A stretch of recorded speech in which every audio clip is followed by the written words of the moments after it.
Muy buenas tardes, tengan todos, sean bienvenidos a la jornada que cierra este gran evento que para nosotros ha sido de mucho orgullo tenerlos como participantes. Queremos saludar en esta tarde al magíster Bartolomé Chinchilla, nuestro vicerrector académico que nos acompaña, al magíster Carlos Aguilar, nuestro decano de la Facultad de Ciencia y Tecnología que también nos acompaña, a nuestra jefe de departamento.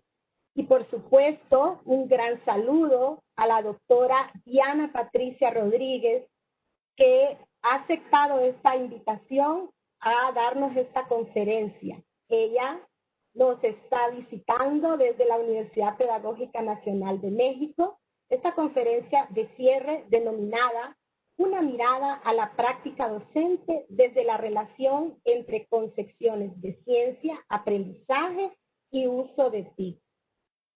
Voy a continuación a presentar la hoja de vida de la doctora Diana Rodríguez.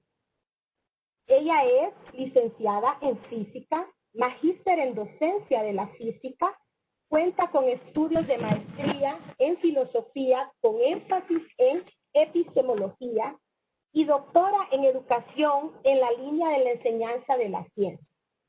Es profesora titular del Cuerpo Académico de Educación en Ciencias de la Universidad Pedagógica Nacional de México.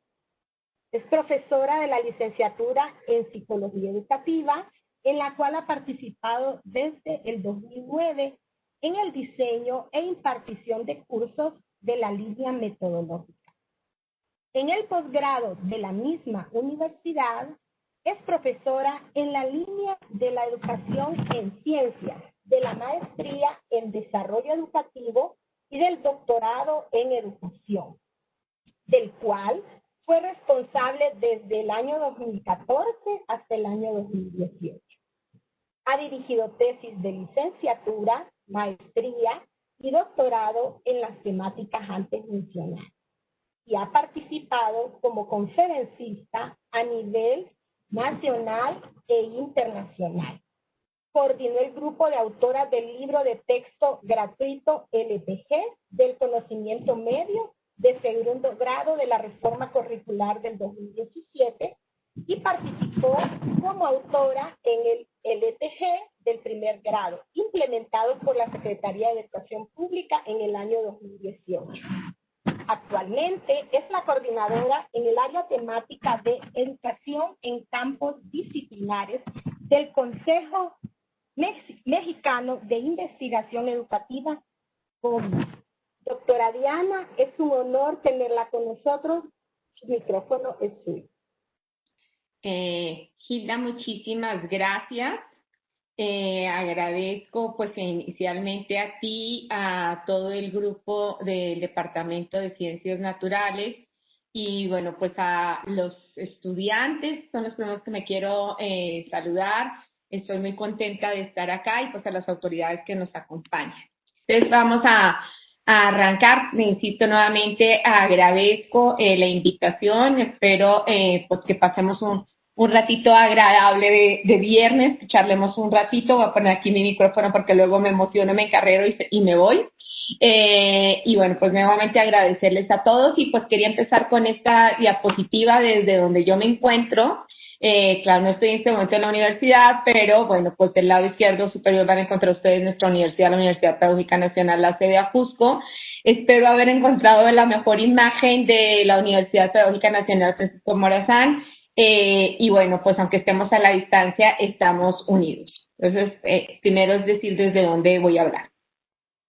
Lo segundo, efectivamente, pues la idea es compartir entre la Ciudad de México y Tegucigalpa algunas ideas en torno a la práctica docente y pensando desde la relación de tres elementos que son fundamentales para mí, para mi grupo de trabajo y para nosotros, hablando desde la pluralidad del campo de educación en ciencias. Aquí siempre quiero poner los puntos que espero compartir, son muchos, pero espero que realmente le llegue un poco como esta idea del mensaje de las cosas que quiero compartir, que son producto efectivamente primero una contextualización de ubicar que estamos entendiendo. Primero es ubicarme, me parece que es grande y hay que hablar de que tenemos un campo de estudio propio, que es el campo de educación en ciencias o didáctica de las ciencias. Nosotros hemos preferido en México de manera general y en el grupo de investigación de la Universidad Pedagógica Nacional e incluso en el área temática del Consejo Mexicano de Investigación Educativa, hablar de educación en ciencias y no de didáctica de las ciencias, y ya luego lo verán por qué. Entonces, solamente como para ubicar y repensar de qué se trata efectivamente nuestro campo, ¿no? Nuestro campo tiene como objeto de estudio, y aquí hay dos elementos, es el entender, comprender, mejorar el aprendizaje, ¿no? Que tiene que ver justamente con el título de este segundo encuentro de egresados, de las ciencias naturales, pero ese aprendizaje se da, lo estamos pensando en individuos, también lo estamos pensando en grupos escolares, en todos los niveles educativos, así como su enseñanza. Y aquí es como una primera claridad que quiero hacer. A veces la gente dice enseñanza, aprendizaje. No, son dos procesos distintos. Son dos situaciones distintas, están relacionadas obviamente, pero a nosotros como profesores nos corresponde la acción de la enseñanza pensando en el aprendizaje. Y por eso tiene que ver con el título, ¿no? A partir de considerar múltiples elementos. Los que hemos considerado que son fundamentales es, por un lado, las representaciones mentales de los sujetos, y esas representaciones o esas concepciones, que aquí lo voy a llamar indistintamente, permítanme esta ligereza, de los sujetos que tienen que ver con cuál es nuestra visión sobre la ciencia, cuál es nuestra visión sobre el aprendizaje de la ciencia, qué significa aprender ciencias, que luego lo veremos, y también nuestras representaciones, antes de desde algunos marcos teóricos, ideas previas, preconcepciones o modelos sobre específicamente esos fenómenos naturales. Y aquí subrayo el asunto de fenómenos naturales, porque como lo conectaré más adelante, es sobre los fenómenos sobre los que trabajamos en el campo de educación en ciencias. Fenómenos que tradicionalmente, y cuando le preguntaba yo a los colegas de la Universidad Pedagógica allá en Honduras, decía, bueno, pues a ver, estamos trabajando en secundaria, entonces trabajamos ciencias naturales, a veces trabajamos cuestiones de física, de química, de biología, pero aquí también quiero llamar la atención y una preocupación que sobre la que he puesto mis ojos particularmente hace algún tiempo, que también nos corresponden los fenómenos geológicos, ¿no? Fenómenos geológicos que en la primaria o a veces está en geografía y hacen esta división de geografía política y geografía física, y entonces lo pasan a geografía física, pero es un elemento que está en lo geológico y que efectivamente tiene que ver con fenómenos y teorías y modelos físicos, químicos particularmente, ¿no? Y son entonces todos estos elementos que repercuten efectivamente en distintos aspectos de la educación en ciencias. Educarnos en ciencias también, ¿no? Para allá voy. Desde donde espérenme, ya.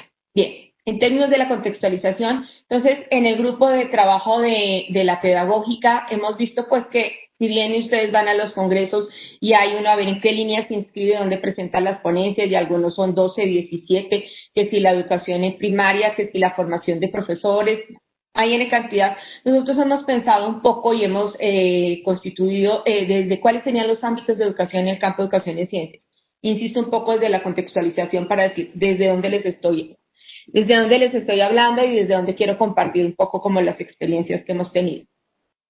Entonces, después de hacer muchas revisiones, revisamos los handbooks, revisamos algunas propuestas también que planteaba Reisner Duit, ¿no? Y algunos autores, y pues a veces uno, como les digo, en los congresos uno y 17 líneas, y en qué línea voy a presentar la ponencia, ¿no? Pero veíamos que lo podemos agrupar en 4 grandes ámbitos, las preocupaciones, y particularmente desde la Universidad Pedagógica Nacional, nuestras preocupaciones en los ámbitos de investigación están fundamentalmente desde el diseño y el desarrollo curricular. Nosotros en México diferenciamos, particularmente nuestro grupo diferencia estos 2 elementos. Una cosa es el ámbito del diseño, porque el diseño que está asociado con lo que algunos otros plantean, y desde la corriente francesa que hablan del macrodiseño o el mesodiseño, que generalmente son estos estándares, lineamientos que nos dan en los ministerios de educación, las secretarías de educación, y otra parte que tiene que ver con el desarrollo curricular, que en otras partes es lo que llaman los microdiseños, pero nosotros vemos que es el desarrollo porque efectivamente es como se van desarrollando las situaciones, ¿no? Entonces tenemos el diseño y el desarrollo curricular, este otro elemento que les decía, en las representaciones mentales de los sujetos como nos lo imaginamos, la ciencia, el aprendizaje, los fenómenos, las explicaciones de los fenómenos. Otro gran ámbito que va por el lado de, y que tiene que ver con el título de la charla, la práctica docente. Entendida también hoy en día un poco como estas prácticas de aula, o sea, en el momento donde estamos, si bien es un aula física o un aula virtual, ¿no? De hecho, estas plataformas MOOC hablan de las aulas virtuales.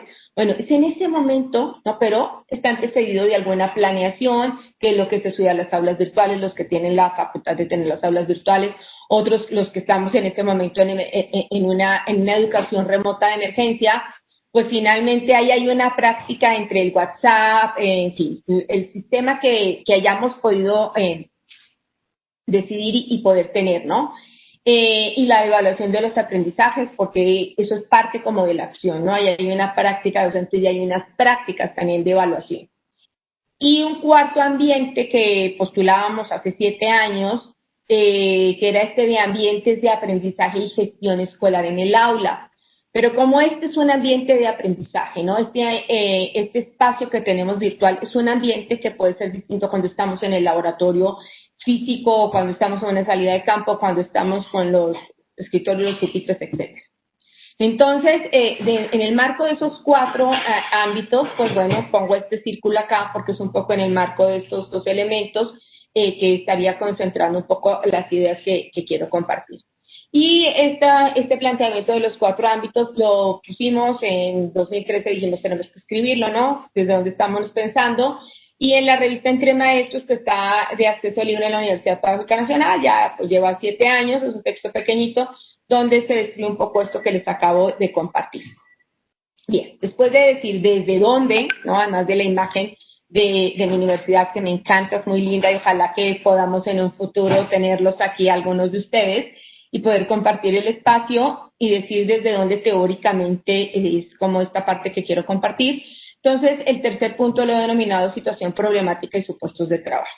Bien, tenemos una situación problemática y es que hay unas preocupaciones del profesorado, y voy a decir que esto es de todos los niveles educativos, es ¿qué vamos a enseñar? ¿Y qué se necesita para enseñar? Y entonces, pues bueno, la respuesta inicialmente era, pues ¿qué necesitamos? Saber ciencias y más ciencias. Entonces, cursos y más cursos de la disciplina. No, es que tal vez necesitamos, no vimos como que mucho en la universidad, no aprendimos mucho sobre física, entonces más cursos de física, más de ciencias, más de química. Pero lo plantea una colega que quiero muchísimo, Rufina Gutiérrez González, dice, tenemos un techo, tenemos un momento donde por más que nos digan como que uno se satura, ¿no? Y yo lo voy a decir así como cuando decimos, ahorita ya todos los mensajes de COVID uno ya ni quiere ver porque pues ya todo se satura. Y entonces lo mismo nos pasa, ¿no? En este saber y saber, pues nos saturamos.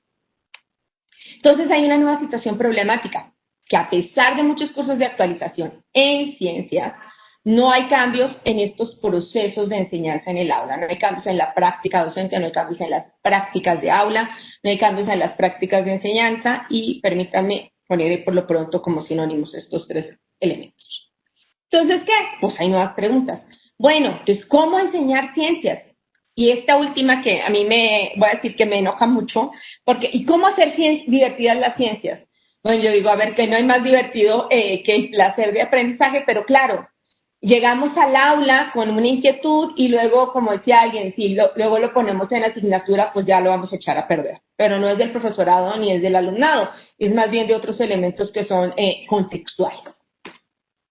Y ante estas preguntas, pues, ya, ¿saber ciencia sí?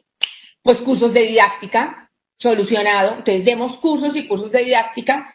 Y aquí lo pongo entre paréntesis porque esos cursos de didáctica son pensados como un elemento metodológico. Por eso a esto obedece que nosotros hablemos de educación en ciencias y no de didáctica de las ciencias. Porque hay un imaginario de que la didáctica es algo prescriptivo al estilo comeniano, ¿no? De la didáctica magna, de que lo que importa es un elemento metodológico riguroso, pongamos a los niños, démosles el espacio, de manera voy a decir, general, ¿no? Prescriptiva.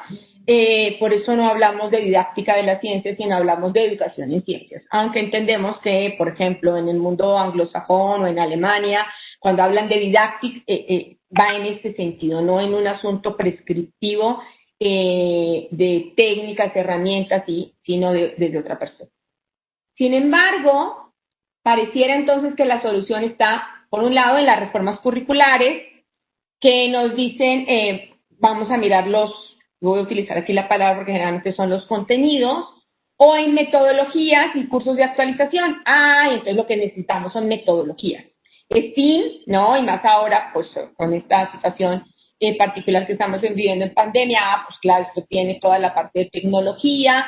No, entonces ya tomamos, viene aprendizaje basado en problemas. No, entonces la metodología son los proyectos. No, la metodología es la indagación. Parece que el asunto, entonces tomemos cursos metodológicos o reformemos el currículum, reduzcamos contenidos o hagamos como está en Colombia, lo llamamos una caja de gaseosa, ¿no? La canasta de gaseosa, etcétera. Entonces cambiemos, ¿no? Los sabores de manzana para un lado y los de naranja para el otro. Y hagamos unas reformas curriculares, y yo siempre les digo, además, caso de México, ¿no? Entonces, hay una oficina donde en 4 pisos es un grupo de gente que decide cosas con muy buena intención, pero nos perdemos en otros elementos que son elementos contextuales. ¿Será que la solución es esa o tenemos una nueva situación? Que a pesar de muchos cursos de actualización en didáctica de la ciencia, no hay muestra de cambios significativos. Pongo didáctica porque parece que fuera el asunto de lo metodológico y entonces eso nos lleva a otras preguntas. Realmente, si ya superamos ese asunto, la pregunta sería, ¿por qué y para qué enseñar ciencias? Y esta última que implica es desde dónde y con qué perspectiva enseñar ciencias. Entonces, ¿qué estamos entendiendo por ciencia? ¿Por qué y para qué enseñar esa ciencia? Y entonces esto ya nos lleva no solamente a un ámbito de lo práctico, sino un ámbito de reflexionar en términos de elementos teóricos, ¿no? Que podrían tal vez hacer la diferencia. Entonces tenemos un supuesto, y el supuesto es que el problema de la transformación didáctica no es un asunto de carácter metodológico, sino que tal vez los aspectos más importantes que dificultan esta educación en ciencias, y cuando hablo de educación estamos los dos elementos, ¿no? Está la enseñanza y el aprendizaje, puede ser la imagen que tenemos de la ciencia y la concepción de aprendizaje y de uso de TICs que tenemos, ¿no? Porque entonces nos usamos las TICs, como lo veremos ahora, y ahorita lo compartiré un poquito ya hace algunos años. Desde el 2010 venía yo trabajando con esta preocupación sobre el uso de las TIC en el aula. Pero no solamente la imagen que tenemos de ciencia, nuestro supuesto, ¿qué imagen tenemos de ciencia? De la imagen que tenemos de ciencia parece que también entonces depende qué pensamos que significa que nuestros alumnos aprendan ciencias y por lo tanto qué uso le damos a las tecnologías de información y la comunicación. Entonces, por ende, que haya una transformación en la práctica docente, inicialmente en nuestras acciones, y en el desarrollo del currículo, primero habrá que tomar conciencia de estas concepciones para poder tomar ventaja de ellas. Entonces, este es el supuesto que durante muchos años, he venido trabajando. Desde 2000 empecé con algún proyecto y he venido, ahora sí ya estoy vieja, 20 años trabajando un poco en esta idea, ¿no? En este supuesto. Un supuesto que lo puedo plasmar de otra manera y es un engranaje de las concepciones de ciencias se engranan con las concepciones de aprendizaje y ahí por ende van las concepciones que tenemos también sobre la evaluación y las concepciones de uso de ética. Entonces este es un engranaje y no podemos pensarlo uno sin lo otro. E insisto, a veces el asunto está, pues no es metodologías, no, mire, entonces ya tenemos estas nuevas tecnologías y lo digo incluso en las plataformas, ¿no? Ahí estamos haciendo un aprendizaje, claro, que hemos sido, voy a decir hemos sido, porque a todos nos ha tocado en los diferentes niveles educativos, que si Zoom, que si Moodle, que si Cisco, etcétera. Pero más allá de este elemento técnico que es muy importante y que agradece uno a las personas, al host, por ejemplo, en este momento que está organizando y a quien le abre el micrófono, pero ¿para qué, no? ¿Desde dónde? ¿Con qué concepción de uso? Entonces yo les voy a invitar un poco a que reflexionemos sobre la imagen de ciencia, ¿no? Y sobre quién hace la ciencia. No, si fuera como es una conferencia, pero si fuera un taller, yo les diría, bueno, pensemos en un científico en su lugar natural de trabajo y les pediría que lo pensaran y que lo dibujáramos. Entonces, a ver, si decimos, pensemos en un científico en su lugar natural de trabajo, 2 segundos, yo qué dibujaría, ¿no? Con toda esta condición. Y pues no voy a traer los dibujos, no voy a exponer aquí a nadie los dibujos que he tenido durante muchos años haciendo esta actividad con mis estudiantes, que son estudiantes desde psicología educativa, porque en la pedagógica nosotros no formamos profesores, de manera contraria a lo que existe en el resto del mundo mundial. Pero en la Universidad Pedagógica Nacional de México no se forman los profesores se forman en las normales. En la Universidad Pedagógica trabajamos con profesionales de la educación, con psicólogos educativos, pedagogos, y si en el posgrado vienen los profesores a incursionar con nosotros en la maestría y en el doctorado. Entonces hago esta pregunta. Invariablemente, las imágenes son parecidas a estas. Parecidas a... Entonces, para ser científico hay que ser, ¿no? Así como decía Shakira, espelucado, ¿no? Hay que estar de bata blanca, mayoritariamente hombres, como que aludimos a esta idea además de que hay que tener lentes, porque tenemos un imaginario de la ciencia que han promovido efectivamente los medios de comunicación. Compre este detergente porque está científicamente comprobado. ¿Qué significa científicamente comprobado? No sabemos, pero con que nos digan eso es suficiente, ¿no? Compre la crema que tiene células madre, a ver si está, y antes ahí vamos porque está científicamente comprobado, ¿no? Que ni células madre tiene, por supuesto. Y entonces nos vamos como con estos imaginarios de la ciencia y de los científicos, ¿no? Entonces algo absoluto, acabado, verdadero, inamovible, y más pensado, generalmente está pensado en solitario. Voy a decir que son, en lo que llevo haciendo esta actividad, el 2% los que me dibujan más de una persona. Los dibujos siempre parece que fuera un ejercicio en solitario. Y aquí está como la primera invitación. Ni el trabajo de una comunidad, el trabajo científico no es en solitario porque es una comunidad, y el trabajo de nosotros como profesores, somos una comunidad que debemos fortalecernos como una comunidad de desarrollo profesional. Estos espacios, la interacción, y esto también me acuerdo un poco cuando decía Neustadt Martí hace mucho tiempo, no toquéis la evaluación, ¿no? O sea, la evaluación es esto que tenemos aquí debajo del brazo y llevábamos la libretica y si mostramos la pantalla y el estudiante llega, entonces le damos minimizar a la evaluación, pensado un poco desde la calificación, ¿no? Entonces, como que fuera un ejercicio completamente individual. Pero, ¿qué creen? Que los científicos son de carne y hueso, ¿no? Y entonces aquí tengo diferentes imágenes, no son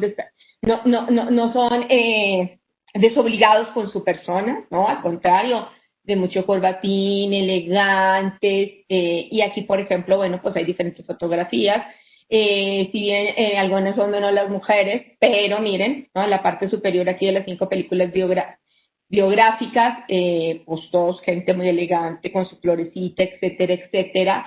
También hay mujeres y hay mujeres científicas. Desde siempre ha habido mujeres científicas, 1815, y bueno, pues más que este año premio Nobel, ¿no? Pues 2 mujeres en el área de química.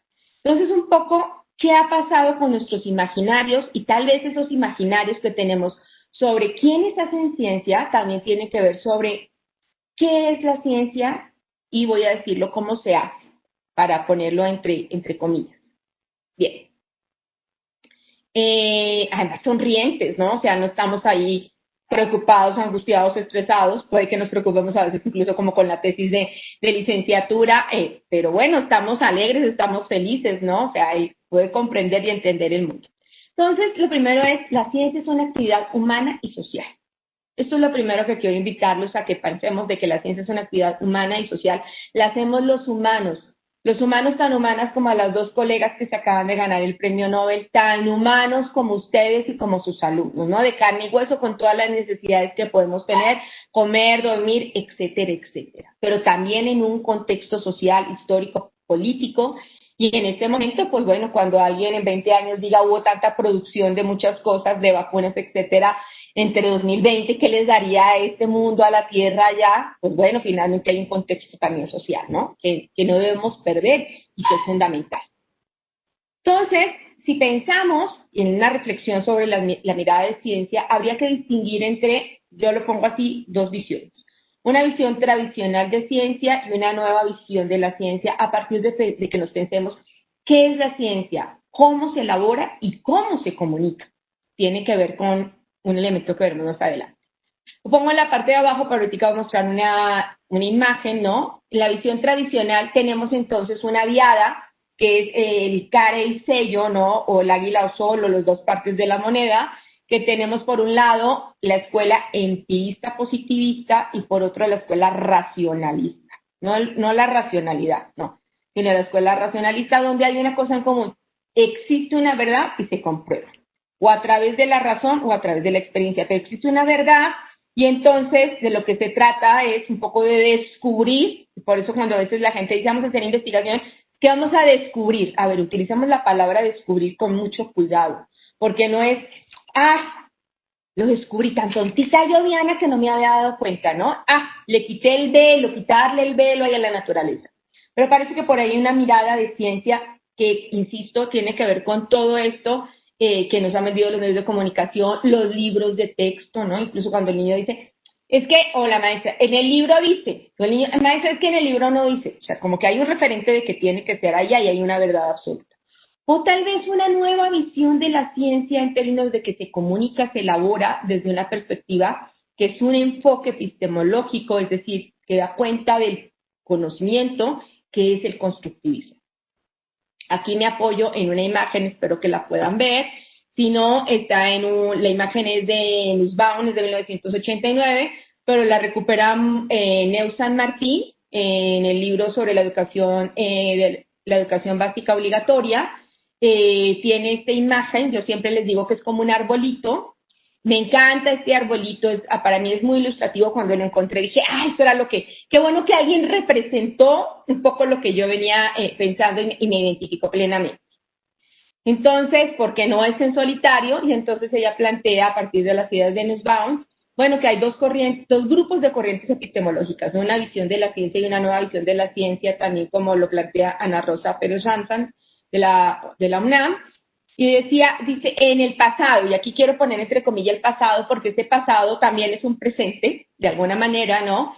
Se pensaba que la verdad existe y las personas buscan confirmarla. Pero es esta idea de vamos a descubrir, ¿no? Y es a través de experimentos, y entonces es todo lo que da lugar a la escuela empírico-positivista, que no hay nada en mi entendimiento que no haya pasado por mis sentidos. Los sentidos son importantes, por supuesto que son fundamentales. Pero existe una verdad y yo solamente voy a confirmar, y con una observación ingenua, con un realismo ingenuo, con pensar que todo el mundo es posible de ser percibido en su totalidad, y entonces tenemos una visión de ciencia, y voy a mirar cómo esto se colige con una visión de aprendizaje y de uso de la ciencia. O por el otro lado, pero en esta misma mirada tradicional, existe una verdad, solo que la vamos a confirmar a través de la razón. Entonces, la máxima de Descartes, pienso, luego existo, ¿no? O sea, el conocimiento está en la posibilidad del pensamiento solamente y en esta posibilidad de la intersubjetividad, sujeto, ¿no? Y entonces existe lo que es posible que mi pensamiento plantee. Por un lado. Por el otro lado, entonces está una nueva visión, pero no es nueva porque la humanidad, yo digo que la humanidad es constructivista, ¿no? Y entonces tenemos que las personas construimos interpretaciones, ojo, de los fenómenos. Y entonces y por eso decía yo que el constructivismo no es una teoría ni pedagógica, ni psicológica, ni una metodología, como lo vamos a ver, sino es una mirada sobre la ciencia y el conocimiento. Y entonces no es este conocimiento que se descubre y la realidad me habla y ahí voy con una lupita leyendo la naturaleza, sino que es un poco pensar, tenemos también elementos teóricos. Cuando ustedes hacen una tesis cuando ustedes hicieron su tesis de licenciatura porque son egresados, por ahora que van a hacer una tesis de maestría, etcétera, traemos una carga teórica. que efectivamente guía nuestra mirada sobre el mundo, y entonces la observación es una observación ingenua, sino que esta observación está llenada de teoría o de preconcepciones. Y a partir de ello interpretamos al mundo. Solamente que aquí en el constructivismo pues hay diferentes criterios para hablar de esa interpretación del mundo, ¿no? Entonces, claro, algunos hablan de una perspectiva interpretativa, sí, pero es en términos de una construcción, reconociendo en el caso de nosotros, particularmente quienes trabajamos en ciencias naturales, claro que reconocemos que hay unos fenómenos externos a nosotros y pensar en cuáles de esos qué parte de esos fenómenos nosotros podemos tratar de comprender, describir, dependiendo el nivel educativo en el que estemos. Y por eso podemos trabajar la educación en ciencias desde el preescolar. Podemos hablar, obviamente no vamos a hablar de átomos, pero sí podemos ir construyendo ciertas nociones, como incluso la noción de tiempo. Bien, hago aquí una miradita, hay diferentes criterios. Al ratito voy a regresar al planteamiento de Giré, de modelo cognitivo de ciencia, pero es un poco solamente para decir, depende de nuestra imagen de ciencia, pues bueno, entonces si yo pienso que la ciencia es una verdad absoluta y verdadera, así voy a pensar sobre el aprendizaje y por lo tanto voy a plantear mi enseñanza. Si pienso que el asunto es así, no sé, supongo que las caricaturas son internacionales, si pienso como en los dibujos animados así de Jimmy Neutron, de piensa Jimmy, y entonces con que cierre los ojos y mi maquinaria está allá y con solo sea un producto de la racionalidad, pienso que así es el conocimiento, pues entonces cuando uno le dice al niño, oiga, pero pienses que ustedes no piensan, como si fuera un asunto de cerrar los ojos y ya, ¿no? Y nos caen ahí los 20 y ya lo tenemos. O si pensamos que la ciencia es una construcción humana, efectivamente hay ciertos, pero hay que pensar en los fenómenos del mundo, identificar esos hechos e interaccionar con ellos y ver qué tanto podemos ir construyendo explicaciones para nosotros que ya la ciencia y en ese sentido una comunidad de científicos más eruditos ha trabajado. Bien. Entonces, en términos de investigación sobre las concepciones de ciencia, quisiera yo decir que existe un número significativo de reportes de investigación que abordan las discusiones sobre la naturaleza de la ciencia. La mayoría reportan investigaciones, cuando es sobre la imagen de ciencia, la reportan la mayoría sobre profesores y muy poco sobre alumnos, y la mayoría son sobre alumnos universitarios y futuros profesores. Pero no nos hemos hecho un ejercicio, y creo que aquí hay un área de oportunidad, ustedes que están trabajando con sus niños, y cuando hablo de niños siempre digo, son mis niños desde preescolar hasta mis niños de posgrado, ¿no? ¿Qué imágenes de ciencia tenemos? Y en los trabajos hice una investigación hace algún tiempo, 100 y tantos de trabajos muy sistemáticos, y no se percibía una clara delimitación de las corrientes epistemológicas, que era una cosa interesante. O sea, cómo vemos el contexto de descubrimiento y el contexto de justificación de la ciencia. En esto quiero recuperar un texto que me parece muy lindo, que es el Renovar la enseñanza de las ciencias de Richard Dush, donde él dice, nosotros contamos el final, pero no contamos cómo se ha planteado, se ha construido el conocimiento.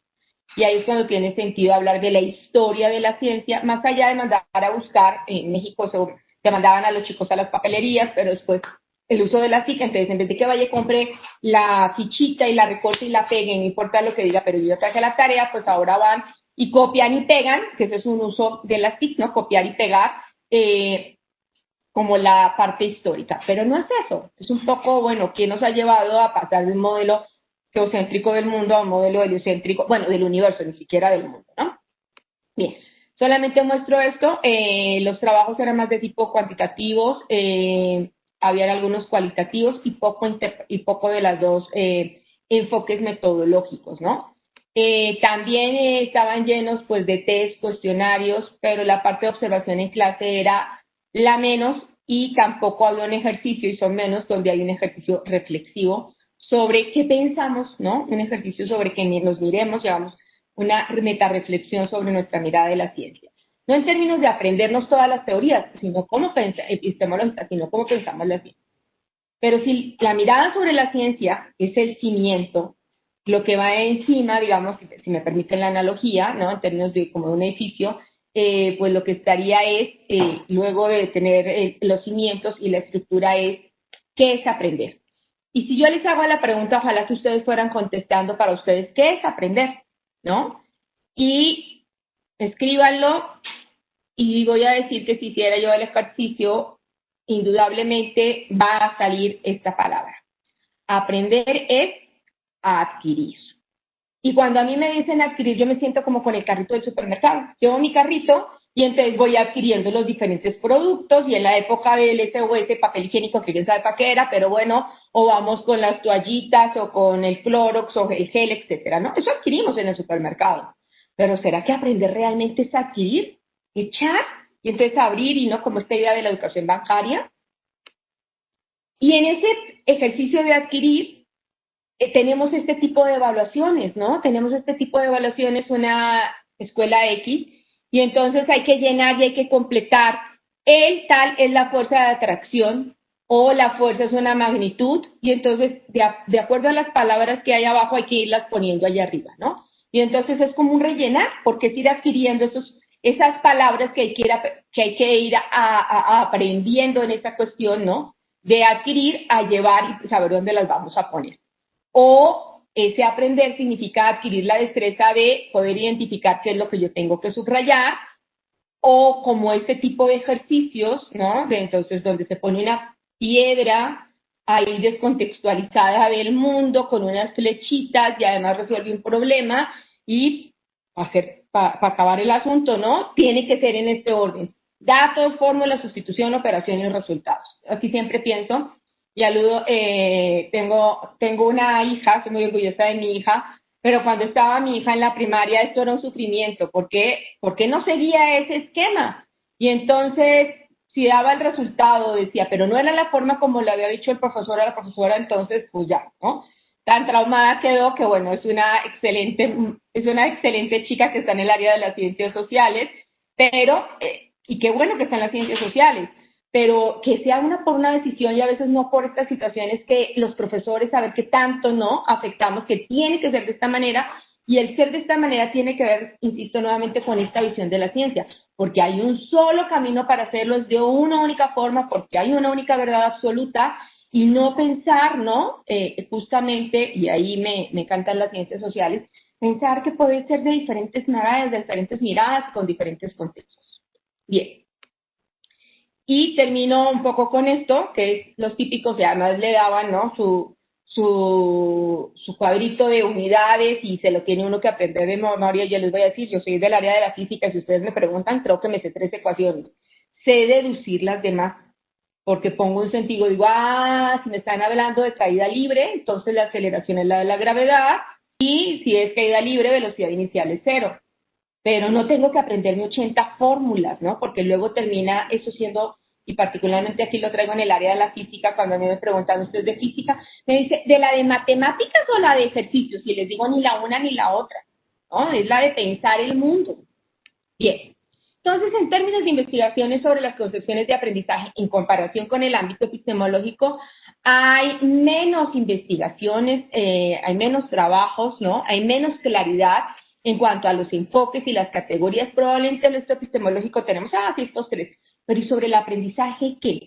Son pocas las investigaciones que manejan explícitamente los enfoques, tanto para realizar las investigaciones como para pensarse la práctica docente. Bien. Y entonces en esto vuelvo a su puesto de investigación. Pensé que el contar con un sistema categorial analítico detallado desde los enfoques epistemológicos de aprendizaje, y por ende, luego van a ver sobre el uso de las TIC, nos permitía hacer una reflexión mucho más potente para poder describir e interpretar la práctica docente. Por un lado, desde fuera como investigadores, pero también a cambiar la mirada desde dentro, ¿no? Con los mismos profesores. Pero si les ayudábamos a tener un poco como esta claridad, pues incluso el trabajo y el diseño podría ser un poco más sencillo en términos de poder estructurar. Bien. Entonces, de cierre digo que pues lo que hemos visto tenemos, en términos de las concepciones, podemos estar, digamos que, identificados, ¿no? Un poco más con esta idea empírico-positivista de la ciencia, con una idea racionalista de la ciencia, o con una idea constructivista de la ciencia. Por lo tanto, en el aprendizaje estaremos más identificados con una mirada asociacionista del aprendizaje, una mirada cognitivista o una mirada constructivista. Y de una vez entonces, aquí sí lo conecto con nuestras concepciones de uso de las TIC. porque, como decía alguna colega que se dedica específicamente a tecnologías de la información y la comunicación, en tecnologías de la información y la comunicación, básicamente, desde las tecnologías de la información y la comunicación y educación, ha habido una discusión siempre sobre el acceso y el uso. Parecía hace mucho tiempo que el acceso estaba superado y el problema era el uso. En este contexto de este año, nos pusieron a poner nuestras barbas a remojar que también es el acceso, ¿no? Que el acceso realmente es un asunto importante. ¿Cuántos niños, cuántas personas tenemos el acceso realmente a las tecnologías, a las redes, etcétera? Y con mayor razón al uso. Y ese uso podría ser un uso técnico transmisor, ¿no? O sea, solamente, como les digo, yo en vez de copiar y pegar, entonces copio y pego, o un uso práctico, ¿no? Entonces vaya y repase, o un uso crítico, ¿no? ¿De qué manera efectivamente me permite construir el interactuar?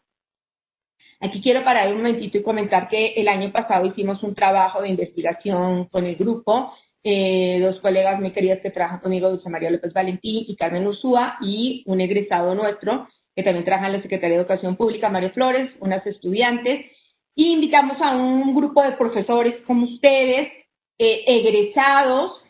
Claro, teníamos egresados que trabajaban en preescolar, en primaria, en secundaria. Trabajamos en una comunidad de desarrollo profesional, hicimos una reflexión, un taller sobre la práctica docente desde estos tres lugares, con un elemento fundamental también que es el papel de la experimentación, pero me quiero ir a la parte de las TIC. Y entonces el año pasado en el taller decían, bueno, es que yo quisiera usar las tecnologías de la información y la comunicación, pero tenemos prohibido. No sé el caso de Honduras, pero aquí es prohibido que se mande en WhatsApp, ¿no? O alguien tenía, por ejemplo, una actividad que era un pequeño texto que el niño tenía que leer en la noche, grababa 5 minutos el mensaje por WhatsApp, él lo hacía en el celular de sus papás y se lo mandaban a los demás papás y los niños escuchaban. Solamente yo leo y los demás tenían que escuchar. Ahí estaba ejercitando la lectura científica y también el proceso de lectura. Pero cuando se enteraron, pues casi queman a la pobre maestra. Y yo decía, hoy en día, pues que todo tiene que ser por WhatsApp. Pues también tiene que ver con nuestros imaginarios, ¿no? Contextuales. Bien.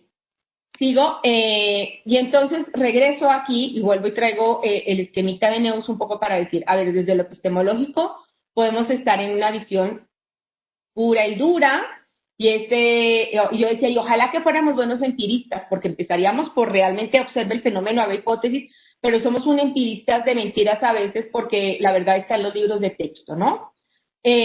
O estas ideas de vamos al laboratorio para que comprobemos que lo que yo les dije era cierto en la teoría, que el libro de texto tenía la razón, ¿no? O una mirada efectivamente donde vamos a tratar de pensar la construcción y ya sobre eso ir un poco más adelante.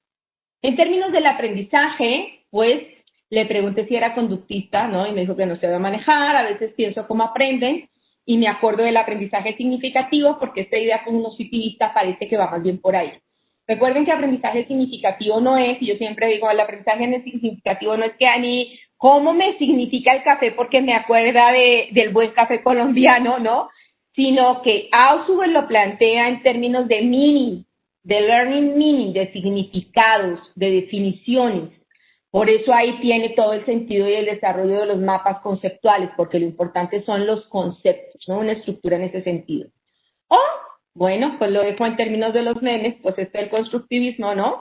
Y por eso decía yo la parte metodológica. Por disposición oficial tenemos que dejar que piensen y que construyan el conocimiento por sí mismos, ¿no? Y la pregunta será, ¿qué duele? O pensarlo como alguien decía, ya me fui a un curso de constructivismo y ya me sé los pasos del constructivismo.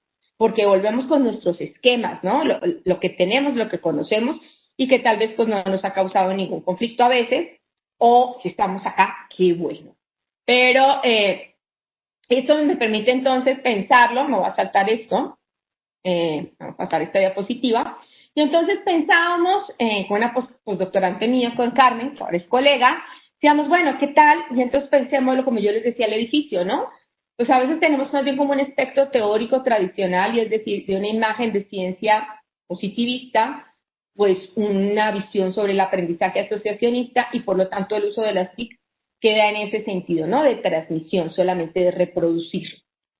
o desde una perspectiva un poco más pragmática, un perfil epistemológico racionalista, un perfil cognitivo cognitivista y un trabajo práctico. Sí, hacemos un trabajo más práctico, tal vez no tanto de repetir, pero no propositivo. Y aquí puse en verde porque realmente a veces nos movemos en los dos extremos, ¿no?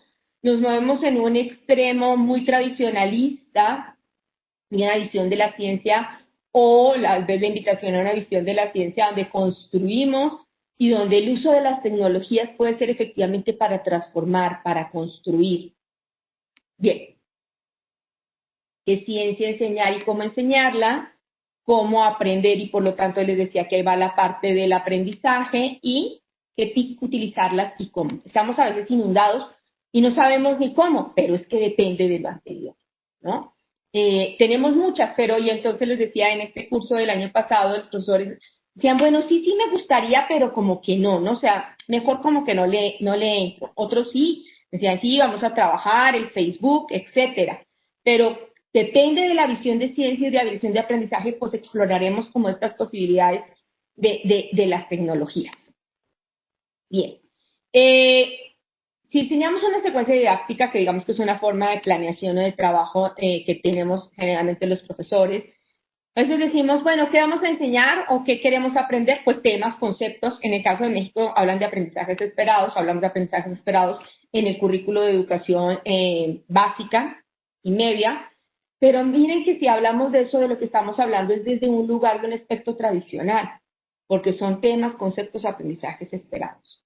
Bueno, ¿cuál es la invitación? La invitación es que si la ciencia es una actividad humana y social, ¿qué tal si entonces lo pensamos desde una perspectiva constructivista? De donde lo que se trate de enseñar y aprender sea explicar fenómenos. Y si ustedes recuerdan cuando yo contextualizaba, decía de lo que se trata es de explicar fenómenos.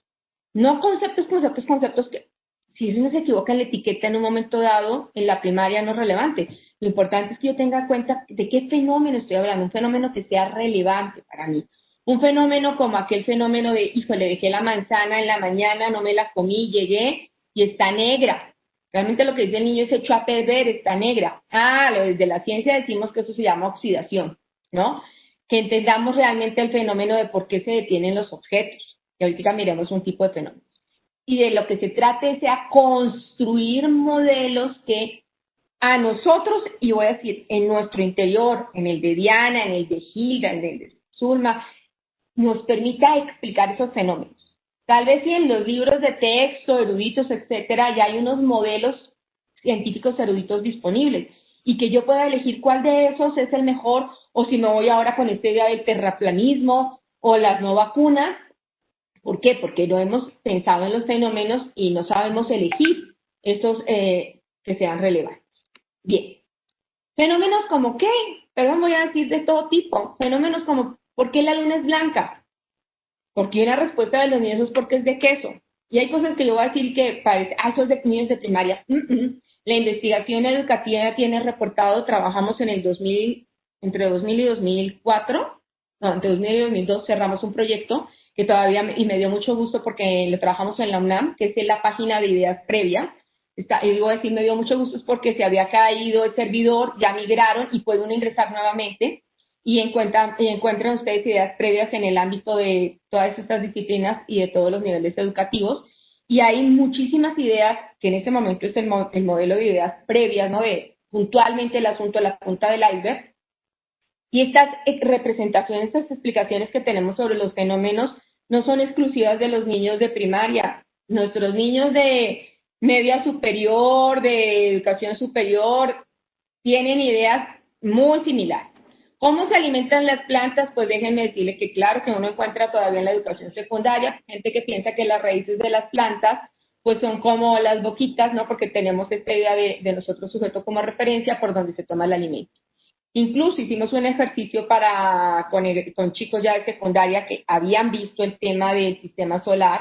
Y entonces cuando uno habla, y cuando les hablábamos también del universo, y cuando les preguntamos por el universo es el sistema solar. Dibújame el universo, y dibujan ese sistema solar, ¿no?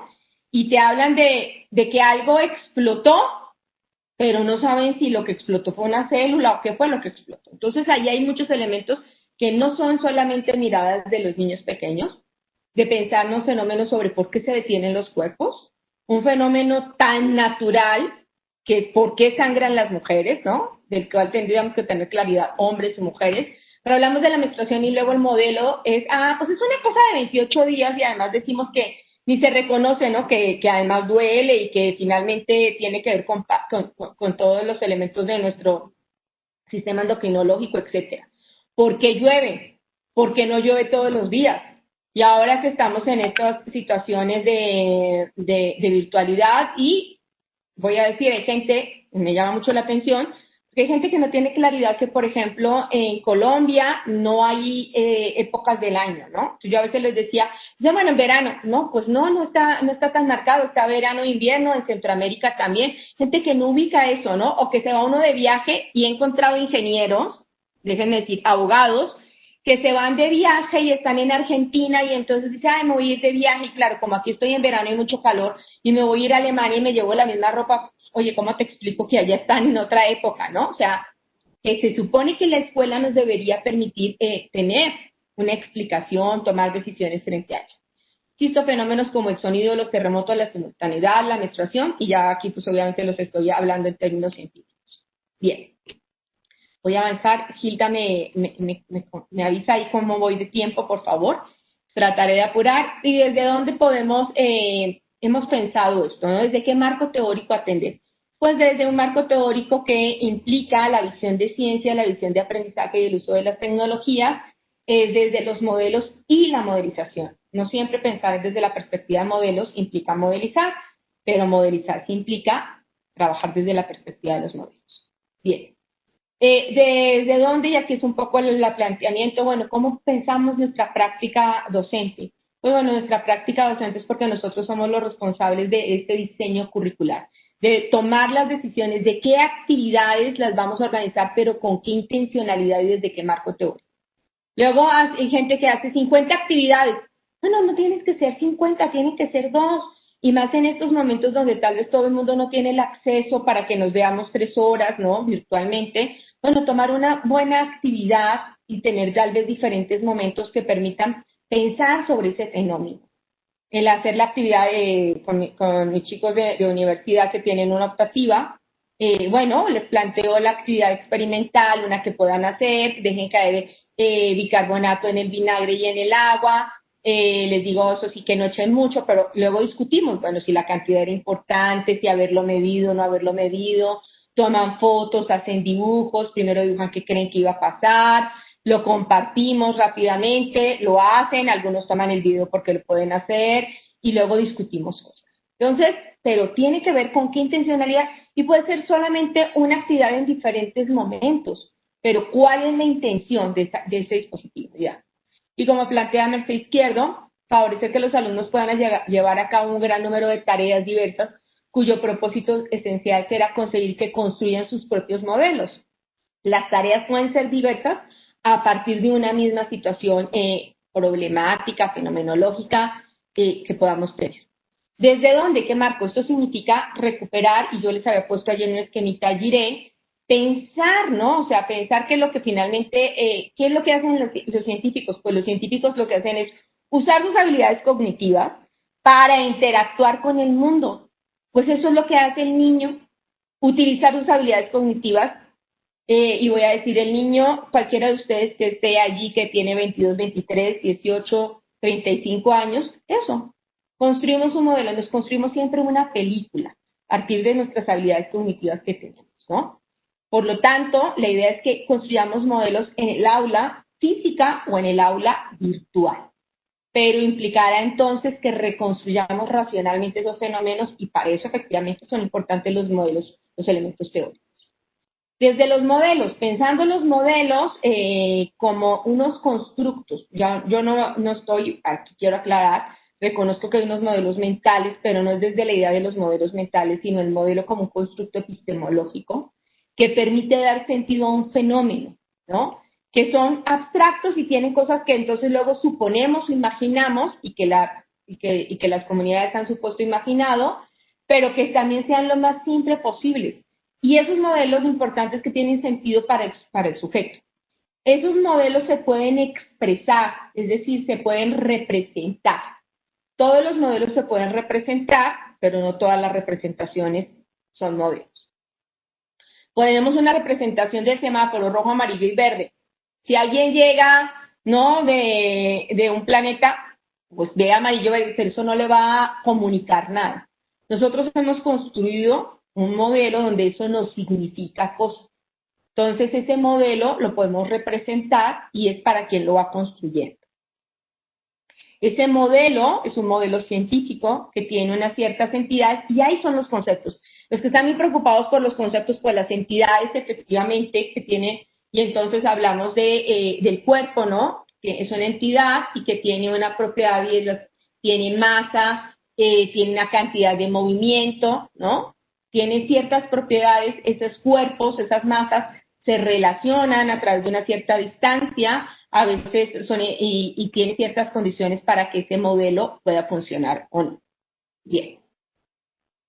¿Qué más con el modelo? Son construcciones teóricas, efectivamente, que tienen relación con la realidad, efectivamente plantea Gide, tienen un referente con la realidad, pero no son copia de esta.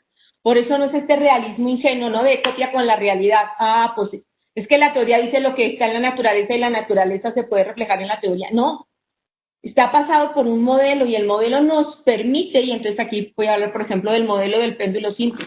Nosotros hemos construido un modelo del péndulo simple. Sobre el modelo establecemos las leyes del péndulo, decimos cosas, pero pues alguien deje haber colgado una masa de un hilo a ver si llega mañana y sigue esto moviéndose. Pues no, porque tenemos una realidad, que tenemos una fricción. Y a veces lo que nos pasa, y voy a decir aquí particularmente en la física, es que no decimos esos son los supuestos que tenemos para hablar que nos sirve, el modelo nos sirve efectivamente para decir cosas de la realidad, pero no es la realidad. Así como cuando el arquitecto tiene su modelo, pues ese no es el coche, ni es la casa, ni nada, pero le sirve efectivamente para hacer el diseño. Modelos, el modelo del sistema solar, el modelo del ser vivo, el modelo de las placas tectónicas, el modelo de la actividad, ¿no?